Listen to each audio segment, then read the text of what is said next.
Hello, UCR. What's your favorite scary movie?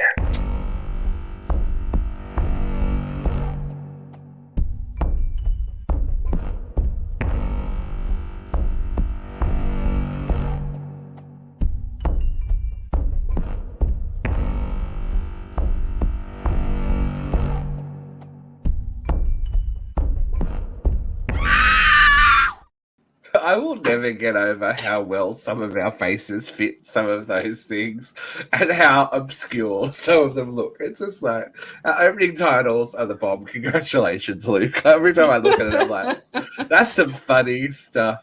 Katie, I hate to startle you, but there's a wild panther behind you. Yep. Everyone say hello to my pussy. Well, if that wasn't frightening enough, you are listening / watching Uncensored Horror. It's been a hot little minute since we've been here, but we are back. Just me and Katie today because everyone else is a little bit busy having a life. Lucky them. But we're here today. We're here to chat. We thought it's been a while since we've gotten a bit gory and a bit bloody, and, you know, we love to do that. Don't we, Katie? What's a life? So you've been busy watching. You've been busy watching everything, haven't you? Oh my god! You've been, like I actually had time to watch things. I had time to watch movies for once in my life, and that What's never that happens, right? Like I'm always the one that's trying to catch up, and for once I'm like, guys, I watched things. Did you guys watch them? And you're like, no. But not lately. but we did both watch Yellow Jackets. And again, if anyone is interested in a Yellow Jackets show, Katie and I think are ready to strap on our varsity jackets and talk about it. But and if people want to watch it, is another thing. I say, even if you aren't, we're probably just going to overrule you and just do it anyways because we do what we want. We do what we want, but something we have a lot to talk about because, you know, we are neck deep now in another franchise that we didn't realize was originally we didn't realize was going to be a franchise because we talked about doing this movie when it first came out, and then all of a sudden there's a second movie and then a third movie. So if you haven't watched our last episode, we covered 2022's 2022's X by Ty West. Little did we know that also coming was 2022's Pearl, an X-traordinary origin story, which I love the little tagline.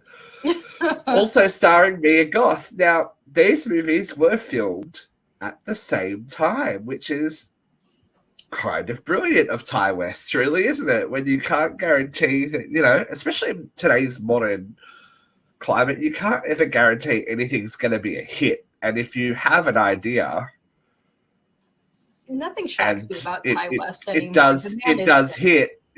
How good is it to go, oh, by the way, I have a prequel that's recorded and filmed and ready to go. It's in post-production. You're like, okay, cool. No wait. No worries. So, yeah, great work. So just to confuse things a little bit, Pearl is, as says in the title, the prequel to X.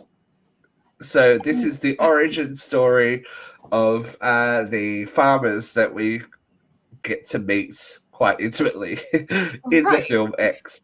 Right? And so people even further because Mia Goth was a completely different character in X. Mia Goth was both characters in X. So that's true, but not a lot of people figured that out until they started really looking into it. Yeah. Because I figured it out when I saw them both on the screen at the same time. I was like, wow, they look similar. And then it was the eyes. I was like, oh my God, that's the same person. That's amazing. You know what else is amazing? That's the same person? Yeah, the speed of an 8-year-old. Yeah, true. So they were busy little beavers. And I think we'll talk about how that worked out. But I think it's a very interesting way of filming movies. I like that we think outside the box now when we are going to franchise land, and they're not treating the audience like idiots. We can jump around in timelines and go, okay, well, this is a prequel, this is a sequel, this is where we're starting. We can go backwards, we can go forwards, we can go in between. Not out of necessity, like it has been with some of the major franchises where you're like, oh God, what do we do? We have to make some kind of transition. Let's jam a movie in here and make sure it works. But I think some people really need you to go have things go in order. It needs to make sequential sense. And in some franchises, you really need to do that. But I think in this franchise, it doesn't necessarily need to do that. And with this franchise, they were doing it in the height of COVID. And Ty West and Mia Goth were writing this over FaceTime and during a COVID quarantine. And Tandy Wright is the intimacy coordinator. She wasn't even really an actress. The one who played and how amazing. If there's one thing, we'll talk about it. But whew, okay, that's really interesting information. I'm like, damn, girl. Yeah, these people stepped up their game. Like they really did. So we're gonna get started. So again, as always on our show, if you have not seen 2022's Pearl, please pause the podcast here, watch the movie, then come back so we do not spoil it, because from here it's going to be spoilerific. Okay? You have been warned. I'm going to give you a really brief kind of synopsis without kind of ruining things, because we're going to talk about it. So we find ourselves, confusingly, back in 1918, at the height of the Spanish influenza pandemic, in a country town with young Pearl, who is recently married on her Texas homestead, her parents' Texas homestead, with Howard, her husband from the first movie. Off in World War I, she is left to care for her paralyzed father and her domineering German mother is the ruling force in her life. To say that woman is not an actress, oh my God. Even better, she learned German in a hurry to make that accent real convincing.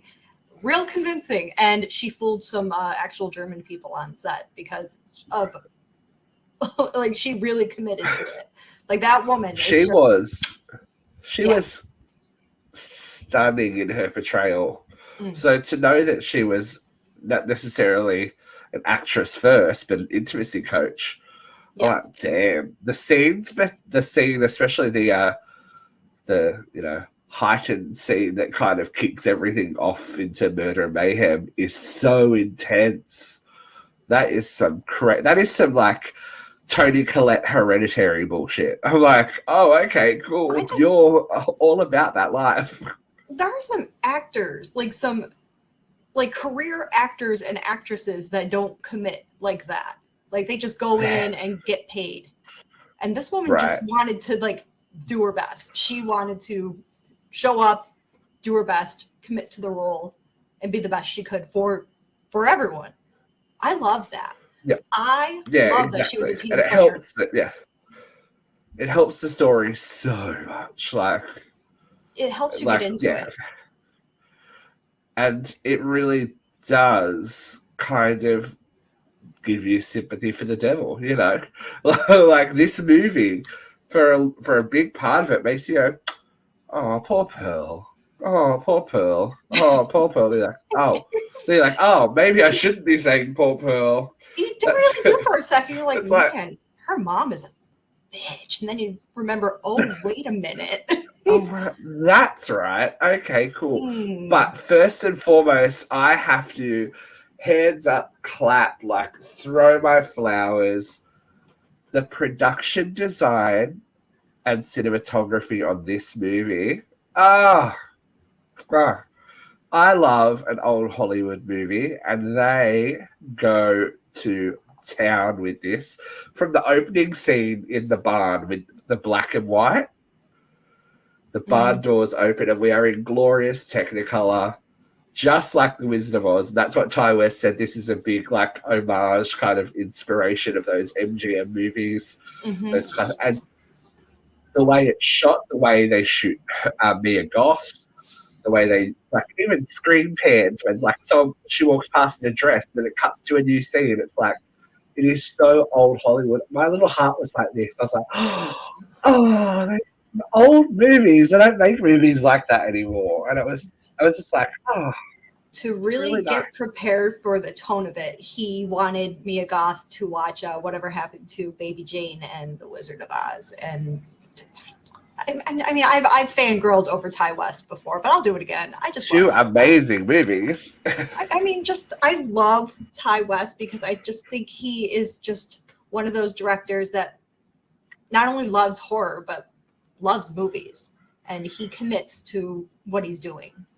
Like when he wants to get you into the scenery, he commits to it. He wants you fully engulfed. He wants no detail left untouched. He just really wants you to feel it, really feel it.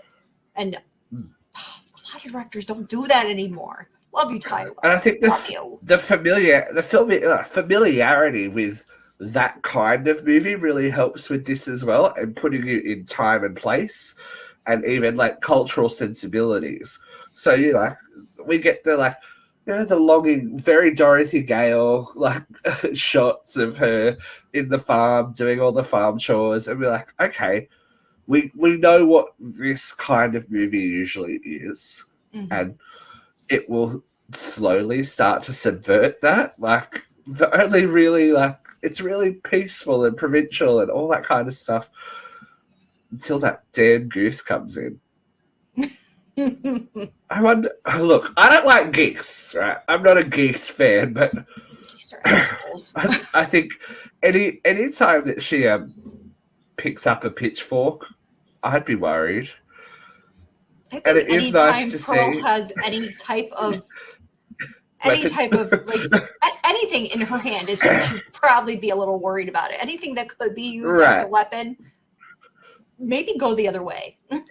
It's such a subvert, it's all this happy, talking to the farm animals, skipping along, daydreaming of being a performer, and then all of a sudden she's skewering a goose and feeding it to an alligator. It's like, oh, okay. And I love that that's the opening shot of her just gleefully smiling, feeding the alligator a dead goose that she's just killed. It makes me wonder if those are the same alligators. Well, there are eggs, so I would suggest that maybe it's generational alligatorism. The family have been feeding this alligator for a long time. And they are Germans. They are Germans who have miraculously shown up in America.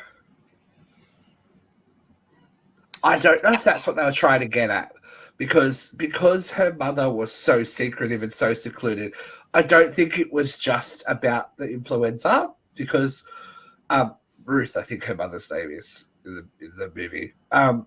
She is fanatical about cleaning and cleanliness and not bringing the sickness into the home where the father is, and something that we can all relate to after a pandemic. To film this in a pandemic is sheer brilliance. But I feel like there's more to that story, because she talks about, you see how they treat the German farmers, and you have to keep our secret. She says something about keeping a secret. Well, is there something else we need to know there? Well, you also have to think Germans in general in that time. People were very afraid of them. But that's a thick German accent. That's not like I was born and raised in America. That's I have come here. The way she is. But think about it now. There are people who are Middle Eastern that came here a long time ago that probably lived here for decades and still get looked at. I'm just wondering if there is a little bit more backstory that he has on the parents that we don't know about. Maybe. Like how did Dad end up in a chair, like essentially trapped in his own body? And let's talk about him actually, because that's some acting by the end. How hard is it to act without changing your facial expression at all? It's just eyes, and I'm like, so what? Uncomfortable. I know, and I think that's really the point, because absolutely, this whole thing is like the veneer of that, early 1920s. We'll go 1920s because it's nearly there. That early 1920s Americana perfection, like everything is idealized, but underneath all of that, you have someone like Pearl who is, yearning for something more, and that there's something not quite right with. There's this, burgeoning sexuality. There's psychopathy. It's like this is all lingering under the Technicolor surface, and the way that it kind of just starts to creep in slowly is kind of brilliant. Like the goose, and then like when she changes her cares for her father, and then is naked and in the bath. I was gonna say the bathtub scene. I had to pause for a second. I'm like, this is a bit much. This is a bit much, especially seeing her with I'm kicking her legs up. I'm just gonna jump ahead a little bit. See her with the freaking scarecrow. It's like, what is she gonna do to that man?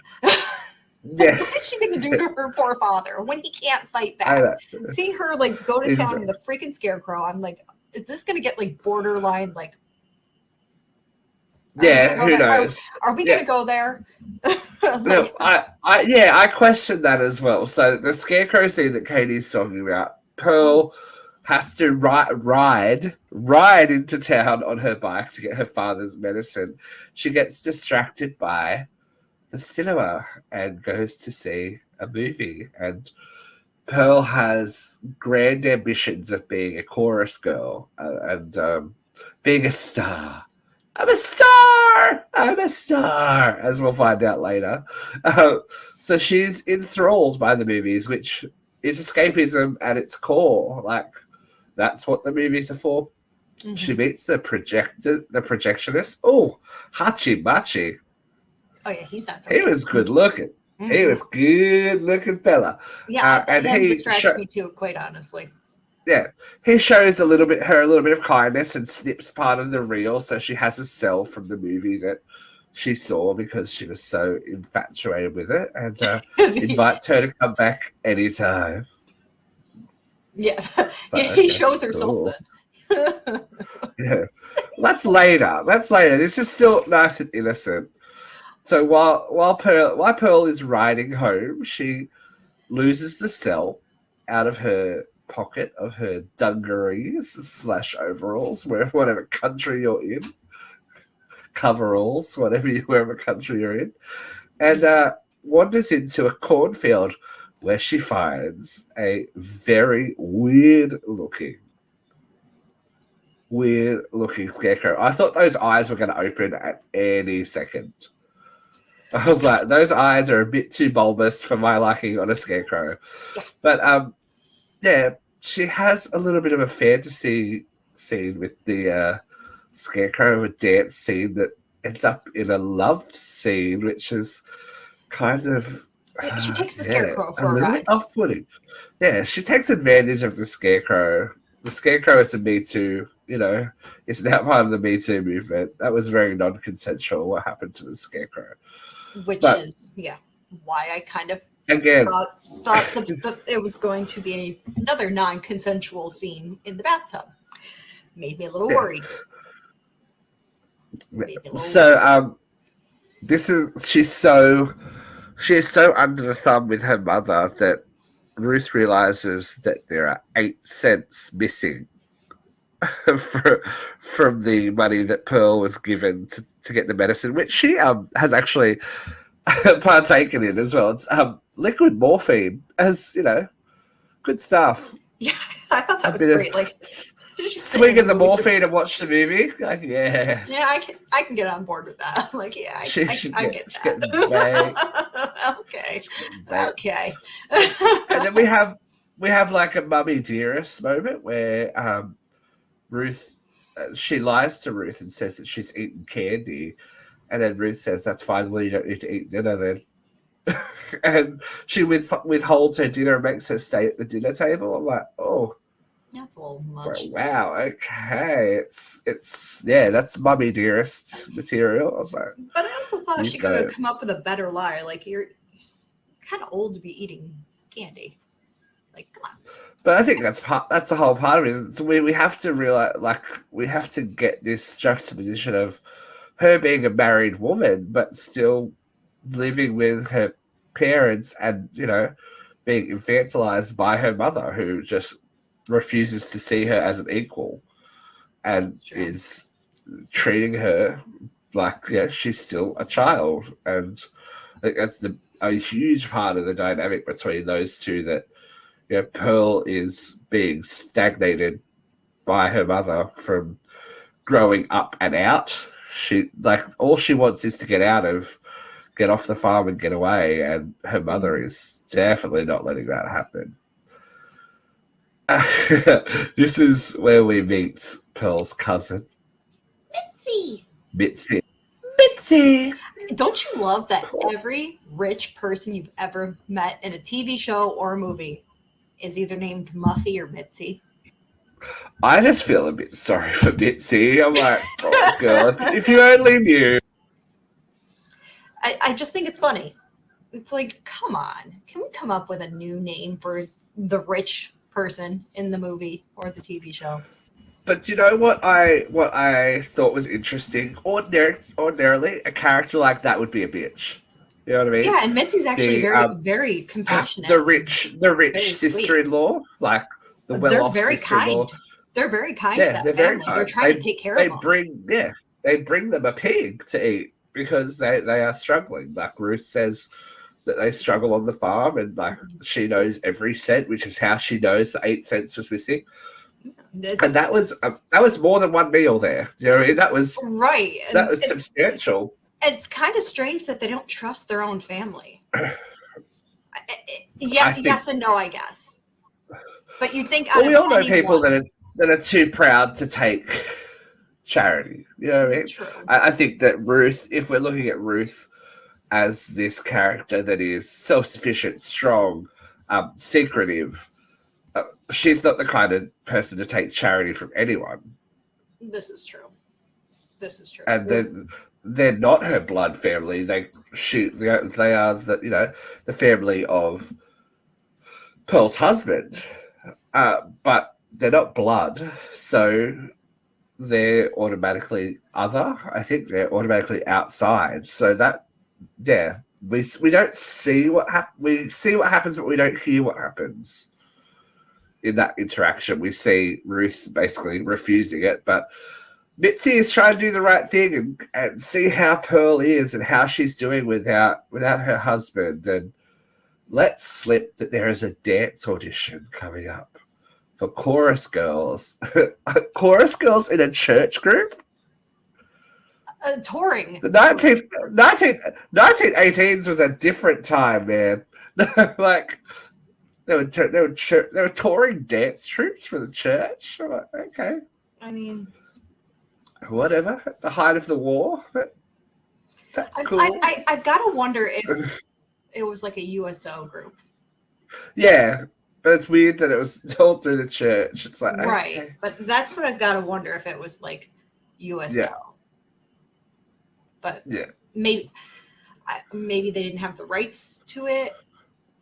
Who knows? But this is what Pearl sees as her out. Yeah, Pearl's like, oh, this is going to be it. This is going to be me being famous. I can get out. I can, have the life that I want. So she steals her mother's dress once again, which she did before, and no. But she manages to get out of that house, which I was surprised with.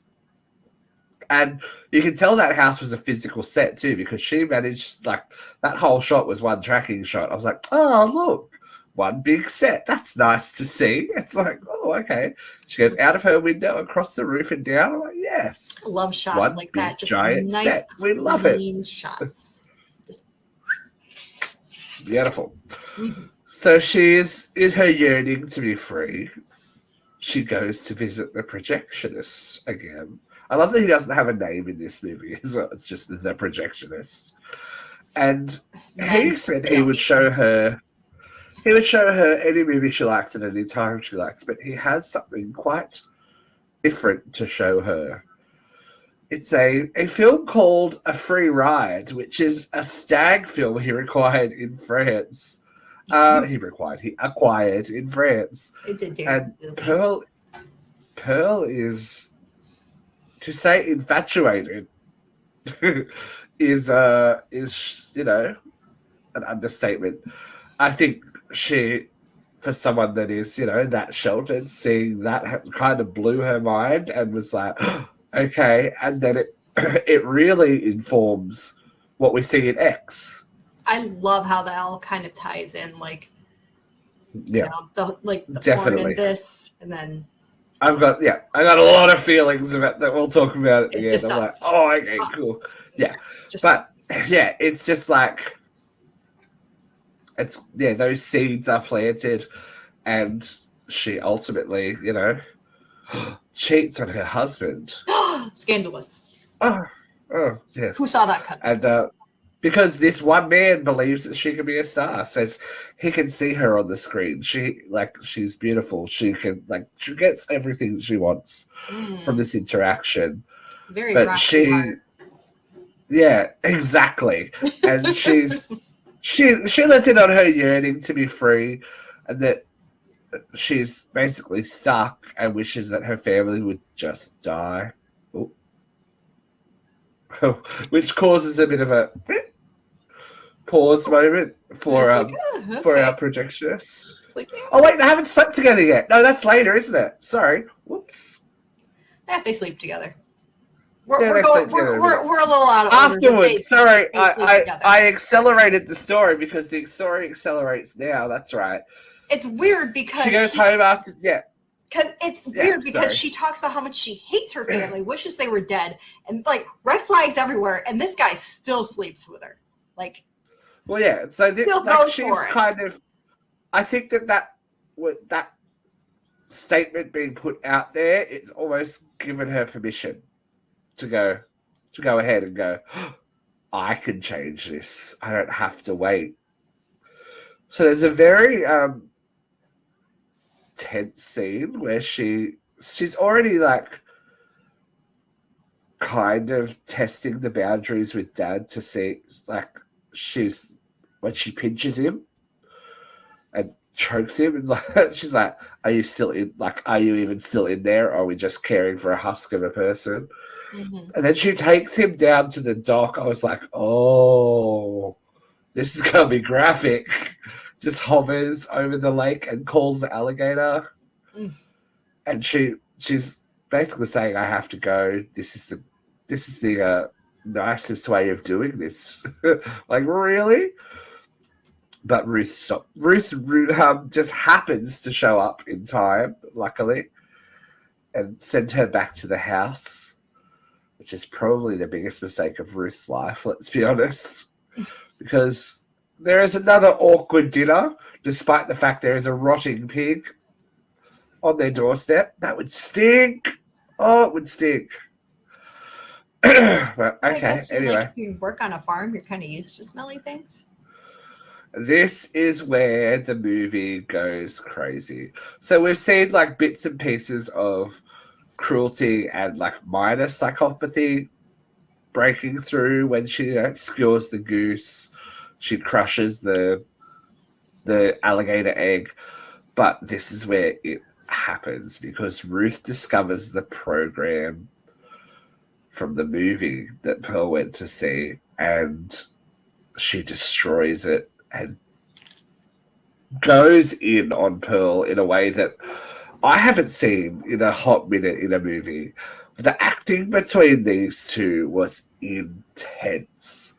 I was like, oh, like it's every like bad mother-daughter relationship amplified up to 10 with them screaming at each other. And yeah, it really did remind me of Toni Collette's dinner table scene in Hereditary.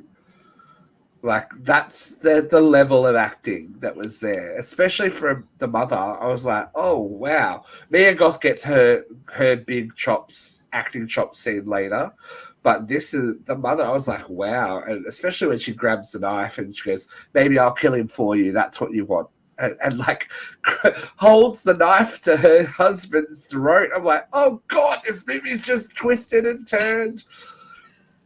But then we get a bit violent, and Mia Goth comes to the party and gets physical with Mum and pushes her and screams in her face and unfortunately pushes her dresses into the open fire. And we have Mum barbecued Mum. Yep. That she then has to throw boiling water on to put her out. I'm like, oh, what? That's not okay. Boiling water and corn. It's like, oh no. Like the second I saw that, I'm like, you didn't have to use the boiling water. There was probably a blanket around there somewhere. A little bit of I thought it was an interesting. It was an interesting touch. In for a penny, in for a pound. Obviously, it's like he was going for it. It's like, but it's very Ty West. It's like so yeah. Like we're gonna go for the shock. We're gonna go for it all the way. And I think in the shock of what she has done, she drags Mum to the basement and leaves her down there, locks her away, and this is when she goes and has sex with the projectionist. Sorry, this is the destruction of her pamphlet and her mother denying her to go to the audition is what really like sends her over the edge. It's like, oh, bye, Pearl. Pearl's gone. We've lost Pearl, well and truly. In the morning, she was throwing red flags everywhere. He still went for it. Like, you're not a lot of red. You're not a bad-looking dude. You don't need to go for the crazy. Like, they just picked the wrong girl this time. Like, I get it. I get it. They say crazy women are the best in bed. I get it. I've heard it said a time or two about myself. I get it. But I'm not locking Kyle in the basement. Shut up, Kyle. Not that we know of. Not that we know of. So the morning after, Grayson's yelling, "Kyle's not here," and ruining the joke. Go to bed, Grayson.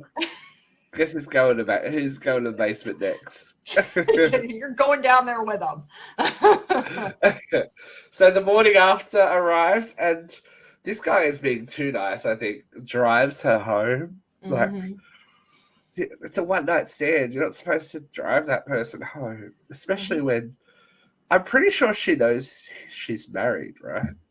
I think that they said that. Anyway, but whatever.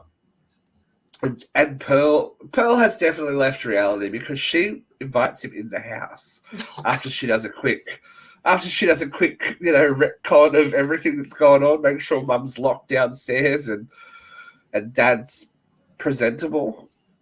But he notices straight away that something's a little off on the farm with the maggot-infested pig at the front door. And she meets Dad, and they go upstairs and start to fool around. They hear noises downstairs, and Pearl's like, "Oh, it's just the dog. I had to lock her in the cellar." Okay, cool, no worries. So they go outside to the barn, where she introduces him to all of the other animals, all her friends, and then he mentions the dog. She says, "We don't have a dog."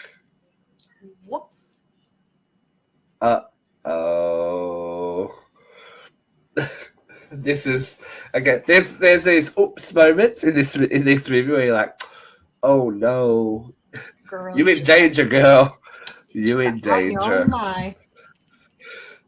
And it's again, we've said this about a couple of movies that where people play people with mental illness, that some people you feel and some people you don't. You can definitely feel the temperature change in that moment. You go, oh, It's that look that Mia got. and she knows, and she's like, why have you turned so cold on me? You're like, oh shit, because she knows he knows. That blank stare she gives, whether like, yeah, she does, like when she's smiling or even when she's not. It's just that. Yeah, she knows, he knows, and he knows, she knows, and it's just the tension is there. Mm-hmm. And he's like, all right, Pearl, I gotta go. I'll see you later. And Pearl snaps. She's a very fast girl, though. Oh. Even when she's an old woman, she's a fast old woman. She can get out a shot real quick. Oh, God. Because we don't see Pearl. We see Pearl pick up her best friend, the pitchfork, but we don't see Pearl until she drives it into his chest. Did she do javelin in high school? I don't know. On the track team or something? She's a strong girl. She's a strong farmer girl. I need to know. In shock, the car starts rolling down the hill, and he starts to escape, and she starts chasing him, screaming. I love it. Like when she goes full tilt crazy, it's some of the best stuff in the movie when she's like screaming and running. It's chilling. And he falls out of the car, and she has to now, finish the job. And through the mouth, Ty West, through the mouth. Through the mouth. Doesn't shock me. Does not. With the pitchfork. So he is taken care of. And suspension of disbelief, we have to remember that this is 1918. This is a farm. There would be no neighbours for miles. So you could murder someone in your front yard without anyone knowing. And, that's just the way things go. It's like, oops. Bye-bye. So this is full tilt. Full tilt. The rage in Pearl is absolutely unleashed. She feeds the poor protectionist to the alligator. Theta. And it's nice to see because we do see a car in the pond in X. So it's like, okay, we're dropping Easter eggs, reverse Easter eggs, I guess. Alligator eggs. Alligator eggs. And Pearl has to do what she has to do now. She puts on one of her mother's best dresses, and before she leaves the house, she has to take care of Daddy. Now, Daddy does some amazing eye acting here. Like this dude, like the fear that he manages to portray without uttering a single word before he is smothered to death is beautiful. Mm-hmm. And I love that these aren't like big name actors as well. These are just, working actors who Ty West was like, yep, you. I pick you. Mm-hmm. Even me, who was Mia Goth? Like Mia Goth was no one before X. So I like that we still have movies like that aren't necessarily B movies, because this could very much be a B movie. It has the B movie qualities and situations, but the acting and the directing and the cinematography and the production design lift it to something that is different, that you don't normally see a lot of in horror either. But this, it's kind of midway between satirical horror and highbrow horror, elevated horror, it's a weird little place to sit, where you have these tropes that are so well known, but you can still deliver with the intensity of the story and the intensity of the acting. Because once Pearl smothers Dad, it's well and truly done. There's no turning back. She's gotten rid of her old life essentially, and she's going for that audition. And we see the audition. It's beautiful. her Technicolor war fantasy with a line of dancers. You know, it's just amazing. Like, it's so. It is what you would imagine someone with, you know, not a lot of worldly experience would imagine as highbrow entertainment, like bombs exploding and dancing girls and all this kind of thing. Mm-hmm. To say the audition doesn't go well is an understatement.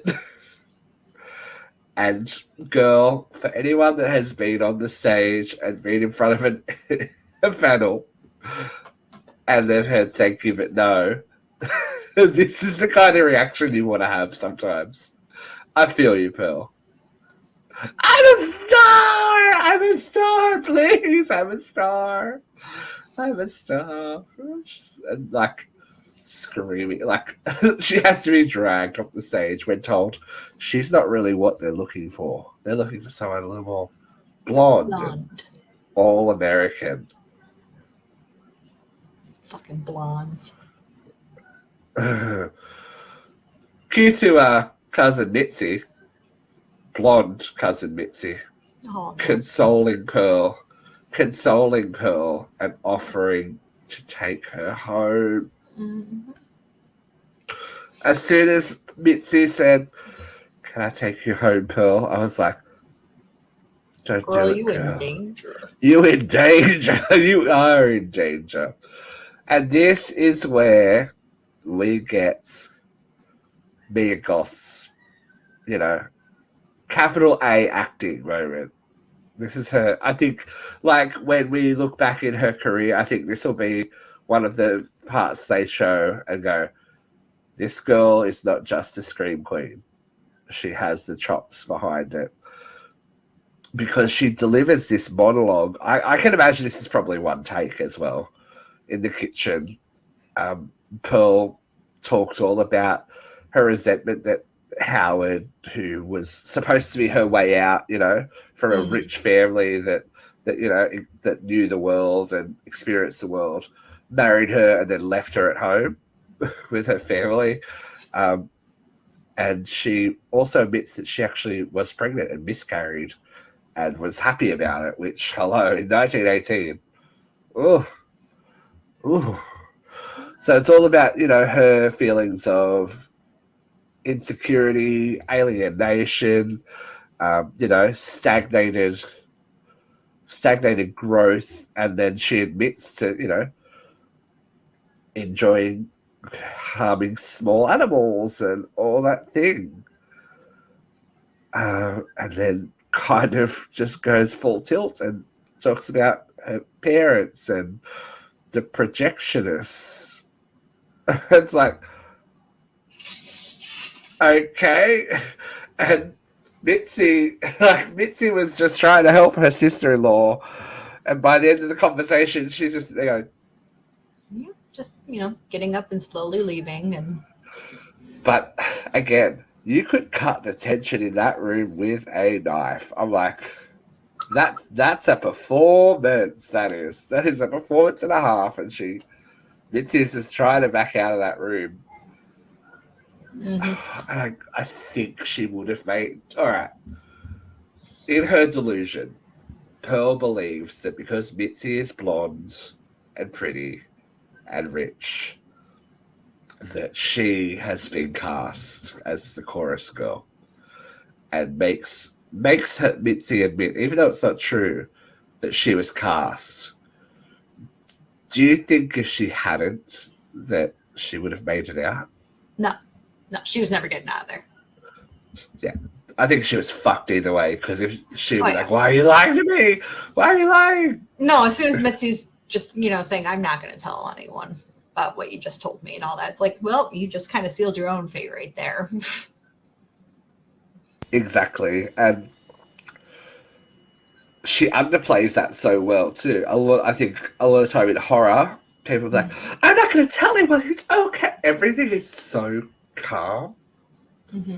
And I think that's what's really off-putting, because, again, when dealing with people, mental illness. That snap, that change, you can feel in the air, and that's one of these moments of real tension, which I like because we know he's not afraid of doing gore and violence, but actual personal danger and horror, like if you've ever been in that situation, you know what the electricity in the air feels like when that happens, and you know, like, oh my god, I have to get out of here.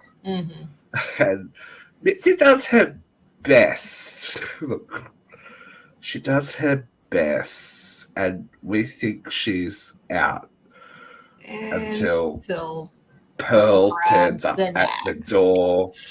And as soon as I saw the axe when Mitzi walked past, I'm like, oh no. Oh, poor Mitzi. So Pearl runs down her sister-in-law and takes care of her with an axe. Very Lizzie Borden of her. Then takes care of Theta. Yeah, she takes care of Theta, makes sure Theta is well and truly fed, you know. Poor. I think Mitzi's the hardest stuff, because if she was a bitch, she would have deserved it. Right, and you feel bad for Mitzi, because Mitzi's just trying to take care of her family and trying to make her feel better and trying to do right, and didn't deserve what happened. I mean, none of them really deserve what happened, but you just feel the worst for probably the father and Mitzi. Yeah, father, mum and Mitzi, yeah, definitely. So at this point, she goes to mum for a little bit of reassurance. Oh God, it's just dead mother who has tried to get out of the storm cellar. Like, you know, she would have been in horrendous agony and died that way trying to get away. But this is when the break with, I think this is the big dissociation. Like, we're done. She imagines her mother and is still alive and, you know, caressing her and all that kind of thing. And Pearl decides that she should do what her mother said and make the best of what she has, which turns into some Texas Chainsaw Massacre bullshit by, you know, trying to recreate the perfect home life that she used to have with dead mum and dad at the dinner table with the maggoted pig as the centerpiece.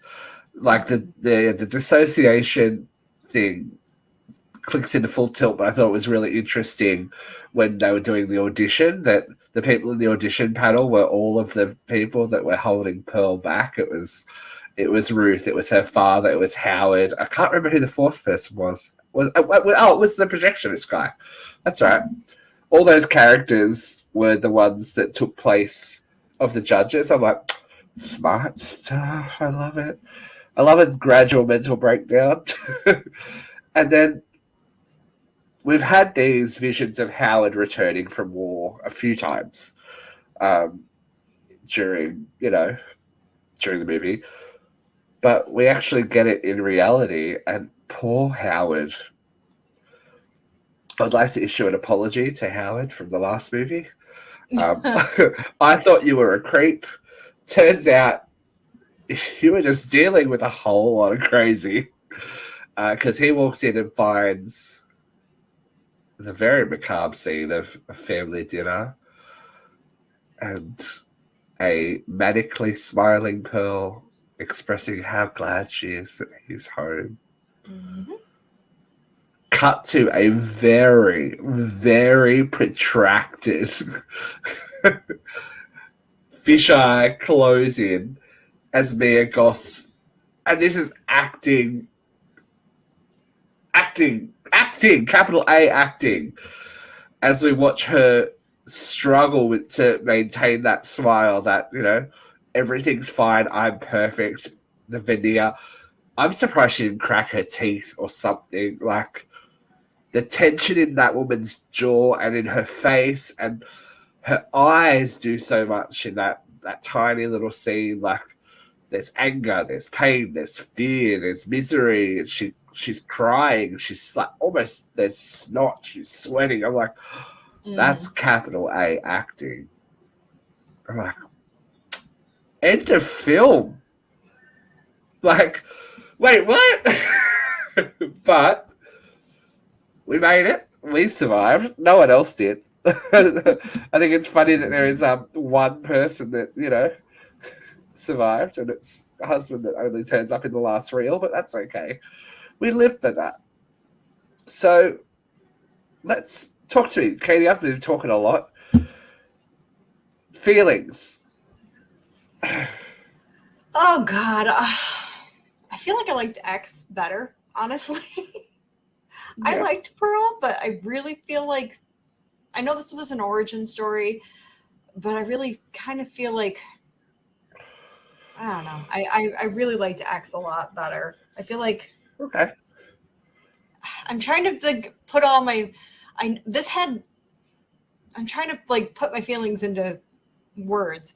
Like they both had a lot of, for lack of a better word, they both had a lot of meat to them. But I feel like X had a like. I'm trying to figure out how to describe it. Pearl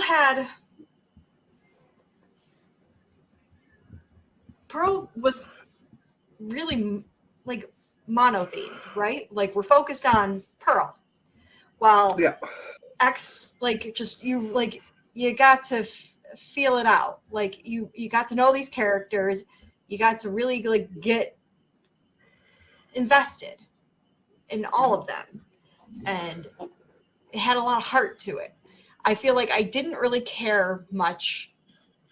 I liked Misty.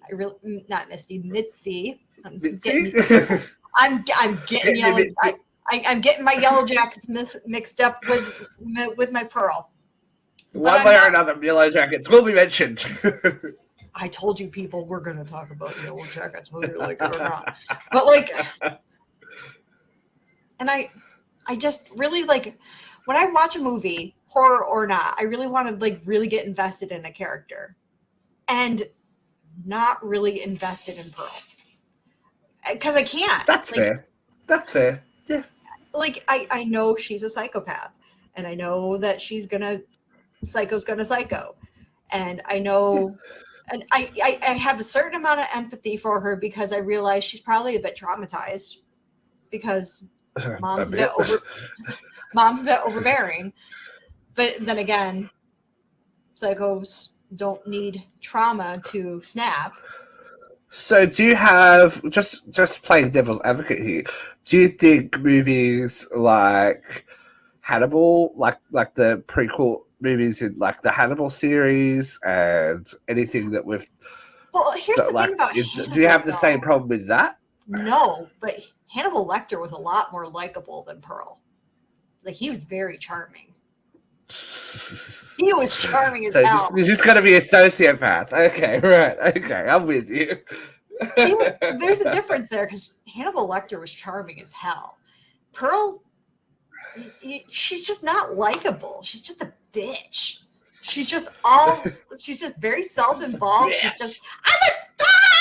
Like, she's out for number one. She's just out for her. There's just not much to get invested with her. And I like the movie overall. Like, I do like this movie, but I did like X much better.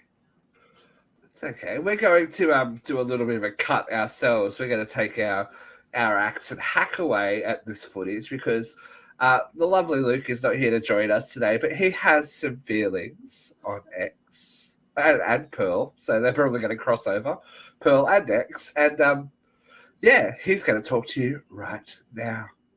Hey, Uncensored horror fans. So my feeling about Pearl is that if you're like me, you will be quite excited for Maxine coming out because this movie really gave us the familiarity of X, where we have the same set piece again, but they managed to dress it up and like restore it all, and that's our little lead into this is now Pearl's backstory. I thought it was very well done. Mia Goth turned in a magnificent performance. That monologue at the end and done in one take, that was amazing work. The whole thing, I think it was a great little, it had like slasher stuff happening, so it was definitely a horror category. And I think I give it, I don't know, 8 dead ducks out of 10. Okay, well, that's Luke's point of view. Pointy as probably a pitchfork you would find lodged into your chest. All right, now my final thought. My final thoughts on this. I have to say that I think I am probably alone, but I'm used to being alone on some franchises. I really liked this movie. I think as soon as it started and I saw the direction we were going with production design and cinematography, like, I'm in, sign me up, give it to me. I love anything that reeks of old Hollywood, and this reeks of old Hollywood. And I love subversive horror as well. So for us to have, you know, I might also be the fact that I have grown up as a performer and understand that. I think famous, take me away from this, and if I'll do anything to just, you know, have a life that will kind of negate anything bad that's happened to me. If I could just be famous, that's a very immature, you know.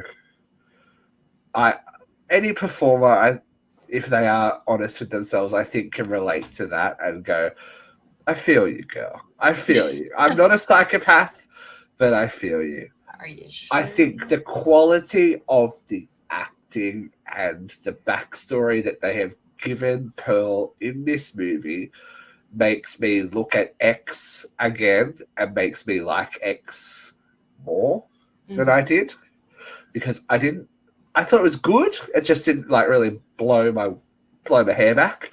But knowing what I know now about Pearl, yeah, I'm about it. Like, I'm like, okay, cool. And I think you should probably watch them in chronological order. I think you should watch Pearl first if you want to get more out of X. That's just my opinion. I think that, you know, there are there's little nods in Pearl to events and situations in X, but I think that would still work either way, no matter which way you watched it. It gave me a lot more respect for Mia Goth as an actress, because I don't know that she got to do a lot of, like, when she was Pearl. I don't know that as, you know, was it Mimi or Meanie or whatever her name, Maxie, wasn't it? Maxine, because, yeah, hello. We'll talk about that in a second. I don't know that she got to use a lot of chops in that role, but as Pearl, the older Pearl, she was ultimately creepy, and as young Pearl, she did derange really, really well, which then makes her performance as Maxie even more impressive, as subtle as it was compared to these big scene-chewing parts that she's done. So, yeah, I really liked it. I don't mind a bit of psychosis in my characters. I don't have to like everyone that I see on screen. I'm fine with that. And I thought it was really interesting in a way that we don't see a lot in modern horror. And it helps to have that throwback vibe as well, that makes you think of older movies that are, for want of a better word, more highbrow / classic, or they're perceived as, because we know that this genre always has a problem with being seen as like gutter and trash and, you know, not worthy of critical acclaim and especially critical awards. But Mia Goth is, I can't wait to see what she does outside the genre. Like, she is a scream queen. There is no doubt. Her, Jenna Ortega, they are this generation's scream queens. We see that for them, but I think there's more for her. I don't understand how you can look at performances like this and like Toni Collette and not see it. Yeah, how can you not see the talent that is in these women? The fact that there are A, women, and B, horror stars is the biggest problem. Like, okay, it's a horror film, but when you think about like the material, it's edgy material. It's hard material to do. Like, horror is a hard genre. It's not Definitely just, when it's done easy. done well, it's hard. Yeah, like Right. I think we have a lot. There's still a lot of hangover from those late 70s, early 80s, like mid 80s, like going into 90s sequels that kind of really tarnished big brands with less than stellar acting because they were trying to get the product out. They weren't looking for people to deliver. Then you get someone that pops up in the 90s like Neve Campbell, who is an actress first. Mhm. You know what I mean? Say what you want about Neve Campbell and the current situation with Scream. Mhm. She is never a problem with those movies. There's a reason why she's the linchpin in the majority of them, because she can act the house down with her face. Like, you go back, even now, I can go back and watch the original Scream and think, damn, you were young and you are doing so much with just your reactions to things and not verbose, like big, oh my God, there's a killer after me moments. Those are great, but it's the minutia, those little parts that work so well, like Mia Goth does in this movie. But this is why I have problems with films like the Terrifier films, because it takes away from films like this, like Midsommar, like Hereditary, you know, The Witch. like it takes away from films like this. Like, yes, there's gore in it. Yes, it's bloody, but it's not that way to be shocking. It's shocking because it's written to be shocking. It's not shocking. I think that's like, we went through the same thing when Saw and all that torture porn stuff was, high on the hog. Right. Terrify, that I think they're doing. These are diametric ends of the horror genre. Right. There are some people that are fans of the killers. They want to see the gore. They want to see how gross a movie can be and how all the googly what's it. Right. Then there's people who want to see story and character development and psychological horror mixed amongst with of course, like a horror movie, you want to go in and be scared, but sometimes you've got to be a bit smarter to be scared. Like, I will never forget the amount of people that when I was working at a DVD store that I recommended the Babadook to, like, oh, that's not scary. Oh God, I love the Babadook. Like, wait, like, how did we watch the same movie in the same way? I'm like, it's so good. But and some people just aren't psychological horror film people. Do you know what I mean? Some people aren't elevated horror film people. And that's fine. Some of it, I think, disappears up its own ass too. You're like, oh, okay, we get it. You're being smart horror. We get it. But then I don't love the gore porn stuff either. That's not for me. I don't do gross for gross sake. Don't get me wrong. I'm happily in the middle. like, don't get me wrong. I could watch a film like Cocaine Bear all day. I love films like that too. Like, I love the campy stuff. I love that stuff too. But I'm still going to get on board with the Babadook. I love that stuff too. Yeah, of course. Like, I want films like that to come out. I want films like that. Jennifer Kent, right? She blew my mind. That movie almost put me into labor.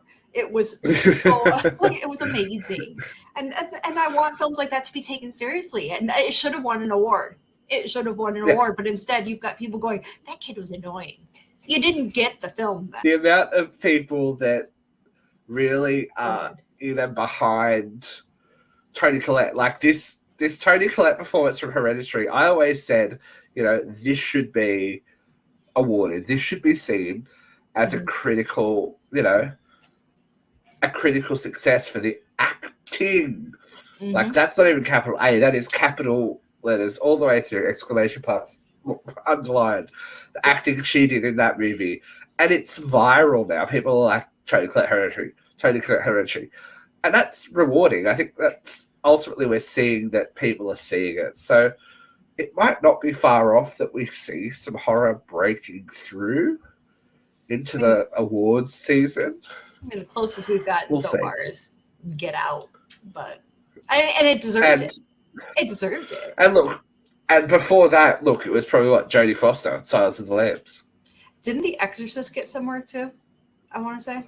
Yeah, but that was before that. Right, but like, I mean, we'll see how they go with these new trying. Exorcist movies. We're trying. Yeah. We're trying. Horror is working, but we have to get to the you know, the meat of the matter, as it were. Katie, how many rotting pigs are you going to give? I was going for pitchforks, but no, it's got to be rotting pigs. Okay, 3.5 rotting pigs out of 5. I really very nice. I know I really enjoyed this film. Like I love me some Ty West. I'm a big Ty West fan. It was a great film, beautifully done. Just I'd like Dex more. I mean Mia Goth is just. I can't wait to see Maxine. It's gonna be so good. It's gonna be so good. Yeah. I mean, if it's anything like these two, it's just gonna be so good. I'm gonna give it 5. There's nothing wrong. There's nothing wrong with this movie. Usually, I can pick something that I would like to change or like to add or subtract. Pretty good. She's pretty tight, and that's a big call. She's pretty tight. So 5 rotting pigs for me. She's pretty tight. But we are, as Katie just said, expecting a third and final entry in the X franchise, as it is now known, with Maxine spelled MAXXINE, due to make its debut on screen sometime this year, depending on how far they got ahead with filming before the writer's strike. Now, I would assume pretty far because there has been like a trailer and posters and stuff. So this Maxine picks up in the 70s/80s, I believe. We're bordering because X was the 70s.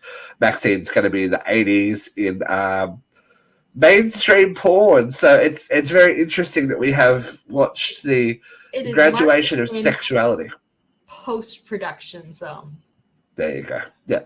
So we've gone from sexuality being a private thing to a not talked about thing to a mass-produced thing. This is going to be all about Maxine Minx, after surviving the total bloodshed that was X, finally making it to the big time of commercial porn back when it was huge in the 80s. And we'll see what twists and turns that has to take. And the cast is pretty chunky, right? They've gone from no names to Katie. Do you want to share some of the names that are going to be appearing? I mean, you may know some of these people. I mean, Halsey, Michelle Moynihan. There's just a little known actor. I don't know, Kevin Bacon. Maybe you've heard of him. He might have done a few things here and there. Giancarlo Esposito. I don't know if you've ever heard of this guy. I think he's done a few things. Maybe. Yeah. So maybe these are names. I think this guy's pretty big. Bobby Cannavale, maybe. I think I'm pronouncing that name right. Maybe. I think that guy's done something. I think. Was it The Sopranos that guy did? Look, there is a great mix of people in there. That is undeniable. And actors, too. Like, you know. Actors. Lily Collins. She might have done something here or there. I think we're going to get some kind of. I think we're going to get some kind of. I want to know what Kevin Bacon's. I really want to know. I feel like. Do you know what vibe I'm getting from this? I'm getting a Neon Demon meets Showgirls kind of moment set in the porn world. Yeah. I feel like that's what it's going to be. It's going to be some kind of weird fucking serial killer cannibalistic hallucinogenic 80s phantasm. I love this shot of like her Mia Goth and Halsey just walking down. I can only assume like some. I'm gonna assume like Ventura Boulevard or something like that. I don't know. Some big street in Los Angeles. I don't know any of the streets in Los Angeles. So it's gonna be. It's but I love definitely gonna Halsey be so something. much. So it's gonna be good. Yeah, and she has not done a lot of acting, has she? No, she hasn't. But Halsey's. I'm a Halsey fangirl, so she can do no wrong. She's been doing lots. She's a musician, but we don't mind when musicians act as long as they she's that life. She is edgy enough to pull it off, though. I think she can do it. She is edgy. So we are going to be checking in with you at some point to watch the culmination of this whole story and see where it all takes us when Maxine hits the big screen. But until then, we will be back, but we will be visiting you with some other little video nasties. I have a plan, but we have to talk about it off screen because it's a big plan. But we know you love a franchise that we haven't tackled yet. I want to do some Nicolas Cage movies. I'm just putting it out there. There's a franchise that we haven't touched yet that is very big, iconic. One of the major franchises in horror. That there's rumblings that something is coming. Maybe sooner than we think, too. If you go back in some of our interviews, we talked to a member of the cast of one of these movies, a couple of these movies, and she gave us a little bit of a tidbit on something that might be happening, and it sounds like it might actually be happening. So do some research if you haven't been into the hallowed halls of Uncensored Radio. We have thousands of hours of programming. Look at our celebrity interviews. Look at everything we've got going for you. You see our live Real Talk round table. What had happened was Uncensored Confessions. We got it all for you. But this has been Uncensored Horror. Katie and I thank you for joining us, and we will get gory with you again soon, ghoulies. Stay safe and stay out of the barn.